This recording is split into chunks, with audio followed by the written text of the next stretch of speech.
Hi, it's Warren Huart here. Hope you're doing marvellously well. As ever, please subscribe. Go to producelikeapro.com and sign up for the email list, and you'll get a bunch of free files to download. You'll get my drum samples. You'll get sessions to edit. You'll also get sessions to mix.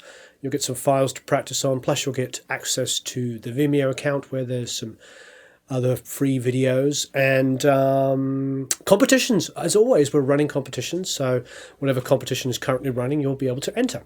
Anyway, so please sign up for producelikeapro.com and subscribe. Okay, so today I just want to have one of those talking videos where we just talk about pre-production. Now, I thought about this as a subject because it seems like a lot of the questions I get asked about production would be answered with greater pre-production going in. Now, you don't always have the luxury of a lot of pre-production, especially in this day and age where I'm working with bands from all over the world. I don't get to spend like a week with them in their hometown in Poland or Germany or Spain or England or wherever they're coming in from. So quite often what I have them do is I go into a rehearsal room and I have them work on the songs, and then they send me an MP3 of the tracks, MP3s of the songs, and then I critique them. I work on tempos, arrangements, keys, you name it. But to me, if I can do as much of that before they actually arrive, the easier it's going to be when I'm here. Now, obviously, I can do a lot of things on the fly. I've been doing this for a long time. I can do a lot of things on the fly, but I prefer to get as much work done beforehand. I mean, even just as simple as doing song selection. If an artist turns up for a week's amount of work with you, and in that 1 week you've got to go through 30 songs to pick the best 5, 6, 7, 8, 9, 10 songs, that's a lot of work. So the more pre-production you do, the better. Now, pre-production for me falls into two distinct categories. Number one, it's working on the songs, but most importantly, it is choosing the songs. And your job as a producer is to get involved in choosing the right songs. Because if an artist does have 3 times more songs available to them that you're going to record, you need to go through those and make sure you choose the best song. You can do the best production in the world. You can do the most incredible guitar tone. You can do all the booms and crashes and exploding choruses you like, but if the chorus isn't that good, it doesn't really matter how big you make it. It's got to have that hook that you want, or it's got to have something about it which makes it compelling. And your job as a producer is not only to record material really, really well, but it's to help and aid the artist record the best songs. Now, obviously, there's a lot to that, but if you're working with artists remotely, then get them to send you MP3s from the rehearsals. Get them to send you acoustic guitar vocals of the song so you can hear the song in its purest form.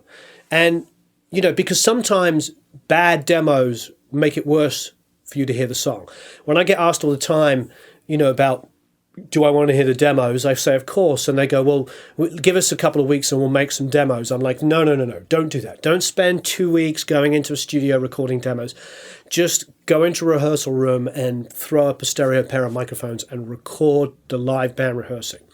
Because sometimes an artist can tie themselves in knots doing tons and tons of demo work, and they can hide the song underneath layers of guitar overdubs and keyboards and stuff like that. The initial stage of doing this, when you first hear the song, for me at least, I want to hear it in its rawest form.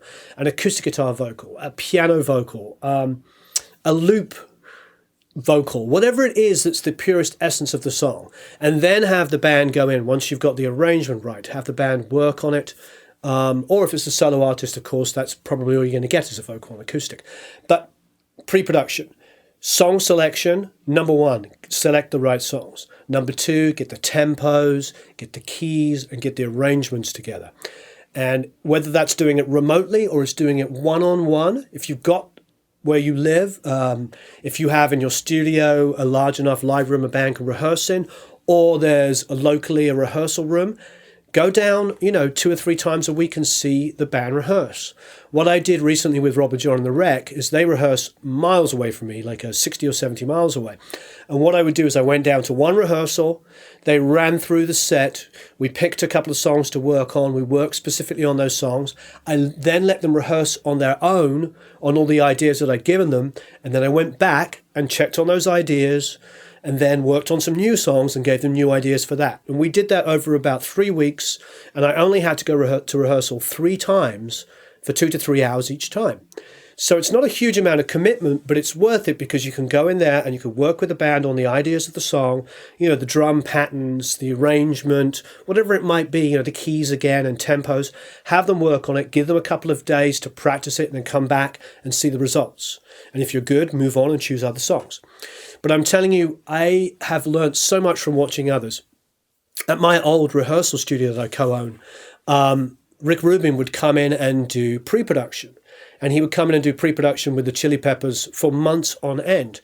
And, whatever criticism he has about not spending that much time in the studio, I will say from what I could see with him working with the Chili Peppers, is he would go in there and do exactly what I just described. He'd come in for a day, he'd listen down to what they did, he'd give them pointers of things he wanted to change, groove ideas, arrangement ideas, and then he'd leave them alone for a few days, and then he'd come back in and work with them again and see how those ideas had come along, give them finer points, or move on to different songs. And he did that over a few months on 2 or 3 albums, and those albums are obviously massively successful. So I do believe that pre-production is the key. Now, pre-production can be one-on-one or it can be remote. However you choose to do it, or however, more importantly, you have to do it, I strongly advise it. Obviously, it's not just bands, solo singers, the same kind of thing. Spend time choosing the songs and then working on the songs remotely if necessary before you record. Okay, so please give me examples of what you've done down below. I'd love to hear your comments. I'd love to have a discussion about it. Give me your experiences and any tips you've learned. It's great to share amongst us all. I really appreciate it. And of course, as ever, subscribe. Go to producelikeapro.com and sign up for the email list, and you'll get a bunch of free goodies and enter for competitions and all kinds of fun stuff. So thank you ever so much for watching.